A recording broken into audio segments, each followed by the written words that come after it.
मा बकाउल उम्मती बाद शतमी नबीहा, उस उम्मत को भी जिंदा रहने का कोई हक नहीं है अगर उसके नबी को कोई गाली दे और फिर उसका बदला ना ले लिया जाए। उस उम्मत को भी जिंदा रहने का कोई हक नहीं है। और ये बात इमाम मालिक ने अपनी तरफ से नहीं कही। आज ये बातें हम करेंगे, करते हैं, और शरीयत को छुपाना हराम समझते हैं। इन लोगों को बड़ी तकलीफ होगी कि ये मौलवी कैसे फतवे देते हैं। ये मौलवी का फतवा है? रसूलुल्लाह सल्लल्लाहु अलैहि वसल्लम ने इरशाद फरमाया, मन सब्बा नबियन फक्तुलूहु। क्या आप जवाब दें? मन सब्बा नबियन फक्तुलूहु और मन सब्बा सहाबी फजलिदूहु। क्या मतलब? जो कोई नबी को गाली देगा उसके सर को उसके तन से जुदा कर दिया जाएगा, और जो कोई मेरे सहाबी को गाली देगा उसको कोड़े भी लगाए जाएंगे, उसको दुर्रे भी लगाए जाएंगे, उसको कैद में भी डाला जाएगा, उसको अदियत भी दी जाएगी, यहां तक कि वो तौबा ना कर ले। बात समझ आई? ये रसूलुल्लाह सल्लल्लाहु अलैहि वसल्लम ने एक कुलिया दे दिया। इब्ने खत्तल, बड़ी बातें होती है, ठीक है, रसूलुल्लाह के पास ये इख्तियार था कि वो अपनी मर्जी से किसी को मुआफ कर दें, अपनी मर्जी से। साहिब शरीयत है, वही आ रही है, किसी को माफ किया, किसी को सजा दी, ये रसूलुल्लाह का इख्तियार है। लेकिन जब रसूलुल्लाह और दीन और शरीयत कोई आइन, कोई कानून, कोई ला दे जाए, फिर उम्मती को ये इख्तियार नहीं है कि वो ये दलाइल पेश करे, रसूलुल्लाह ने फलां को माफ कर दिया था, तुम भी माफ कर दो। रसूलुल्लाह सल्लल्लाहु अलैहि वसल्लम ने फतह मक्का के मौके के ऊपर बयान किया जाता है कि सहाबा तलवारें तेज कर रहे थे, बिलाल खुश थे, आज खून का बदला खून लिया जाएगा। रसूलुल्लाह ने कहा था, ला तसरीबा अलैकुमुल यौम, आज तुम्हें मैं मुआफ करता हूं। यह हदीस तो बयान कर दी जाती है, अगली बात नहीं बयान की जाती। रसूलुल्लाह ने साथ में यह भी कहा था, इन सब को, ये मेरे भाई हैं, मुआफ करता हूं, मगर इब्ने खत्तल को, उन चार को, उसको जिसने रसूलुल्लाह सल्लल्लाहु अलैहि वसल्लम को गाली दी, खाना काबा के पर्दे के साथ भी लटका हुआ होगा, उसको वहीं पे कत्ल कर दिया जाएगा। साहबा ने फिर किया कि नहीं?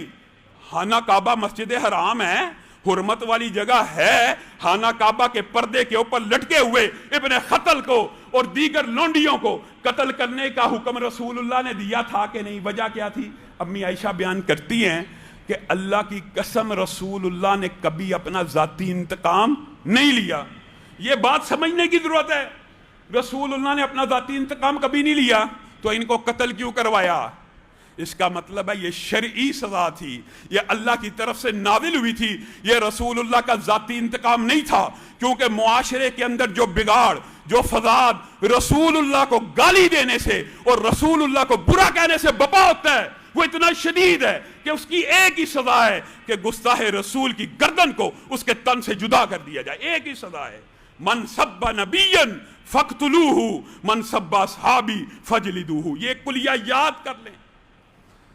रसूलुल्लाह, और ये भी बड़ी बात है, जो बात जिस महल के ऊपर हो वो नहीं समझी जाती। रसूलुल्लाह ने हुक्म दिया है औरतों को कत्ल ना किया जाए, जंग के अंदर भी बच्चों को कत्ल ना किया जाए, बूढ़ों को कत्ल ना किया जाए, दरख्त को ना काटा जाए, खेतियों को ना बिगाड़ा जाए। ये सारे हुक्म मौजूद हैं, आप जानते हैं अल्लाह के फजल से। अब बताइए, एक तरफ तो रसूलुल्लाह औरतों को हालत जंग में कत्ल करने की इजाजत नहीं देते, एक तरफ फतह मक्का के मौके के ऊपर 4 लोंडियों के कत्ल की इजाजत, दूसरी तरफ देखिए एक साहबी है नबीना साहबी हैं, और वो खुद बयान करते हैं कि मेरी एक लोंडी थी। आप ये सारे अहकामात शरी जानते हैं, आपको एक अरसे से बयान कर रहा हूं। उम्मे वलद थी। उम्मे वलद का हुक्म आपको पता, बीवी जैसा होता है, लोंडी का नहीं रहता। और वो कहते हैं उस लोंडी में से मेरे 2 खूबसूरत मोतियों जैसे बेटे थे, मोतियों जैसे बेटे थे। वो रसूलुल्लाह की जात में तौहीन किया करती थी। मैं उसको समझाता था, जुबान को कंट्रोल कर, लगाम दे। फिर एक रात वो हद से ज्यादा बढ़ गई और रसूलुल्लाह के बारे में गाली निकाल दी, मुआज़ल्लाह। फिर मैंने ये नहीं देखा کہ میرے موتیوں جیسے بچوں کی ماں ہے، میں نے تلوار کو نکالا، پیٹ میں ڈالا، سینے تک لے گیا اور رسول اللہ کی بارگاہ میں پیش ہو گیا۔ رسول اللہ نے لوگوں کو اکٹھا کر کے کہا، اور لوگوں سن لو، اس عورت کا خون رائے گا چلا گیا۔ لوگوں نے کہا یہ نبینا تو بڑا عظمت والا ہے، یہ نبینا کے اوپر رسول اللہ نے کیسا شرعی حکم لاگو کر دیا ہے۔ حضرت عمر یہ باتیں سن رہے ہیں، نابینا نابینا، کہا کس کو نابینا کہتے ہو؟ یہی بصیر و بینا ہے، یہی حکیم و دانا ہے، اس نے رسول اللہ صلی اللہ علیہ وسلم کی عزت کا دفاع کیا ہے، آج کے بعد کوئی اسے نبینا مت کہے۔ من سب نبیا فاقتلوہ، جو کوئی نبی کو گالی دے اس کو قتل کیا جائے گا۔ یہ شرعی حکم ہے، یہ اپنی طرف سے نہیں کہہ رہا۔ اسماء بنت ابی بات عورتوں کی ہے، یہ عورت کا قتل ہوا ہے کہ نہیں؟ حرب میں، جنگ میں عورت کو قتل کرنا جائز نہیں ہے، لیکن جو رسول اللہ کو گالی دے گی اس کو بستر کے اوپر بھی قتل کر دیا جائے گا۔ پاکستان کے اندر یہ وضاحت بھی ضروری ہے، 295 کا قانون موجود ہے، جب کسی ریاست کے اندر کوئی قانون موجود ہو پھر قانون ہاتھ میں نہیں لینا چاہیے، پھر اس قانون کے ذریعے پروب کرنا چاہیے معاملہ۔ یہ تو ایک جزوی بات۔ اسماء بنت مروان رسول اللہ صلی اللہ علیہ وسلم کی گستاخ تھی۔ عمیر بن عدی کو پتہ لگا میرے قبیلے کی یہ عورت بڑی عزت والی ہے، بڑی حشمت جاہ و جلال والی ہے، اس نے رسول اللہ کو فلاں فلاں جگہ پہ برا بلا کہہ دیے۔ تلوار لے کے نکلے، اس کی گردن کو کاٹ دیا، اسماء بنت مروان کو لٹا کے ذبح کیا۔ قبیلہ اکٹھا ہو گیا، کیا کرتے ہو عمیر؟ اپنے ہی قبیلے کی عورت کو قتل کر رہے ہو، یہ کیا تم پہ جنون طاری ہو گیا؟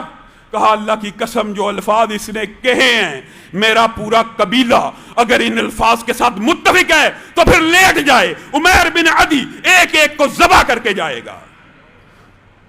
من سب نبیا فاقتلوہ، اور عمیر بن عدی رسول اللہ کی بارگاہ میں پیش ہوئے تو رسول اللہ صلی اللہ علیہ وسلم نے کیا کہا؟ کیا کہا؟ معافی کے قصے تو بڑے ہم سناتے ہیں، یہ واقعات کہاں پہ چھپاتے ہیں؟ رسول اللہ صلی اللہ علیہ وسلم نے کہا، دیکھیں کتنا بڑا جملہ رسول اللہ نے کہہ دیا، جو کوئی اس زمین کے اوپر ایسے شخص کو دیکھنا چاہتا ہے جس نے اللہ کی مدد کی اور رسول اللہ کی مدد کی، وہ عمیر بن عدی کے چہرے کو دیکھ لے۔ اللہ کی مدد کی، رسول اللہ کی مدد کی۔ آج ہم اتنے بے بس ہیں، بے کس ہیں، بائیکاٹ کی آواز اٹھاؤ، لبرل مافیا یا مولوی بائیکاٹ کی باتیں کرتے ہیں، کوئی فرق نہیں پڑے گا۔ اس حوالے سے بھی اپنی چند گزارشات کو آگے چل کے رکھوں گا۔ میرے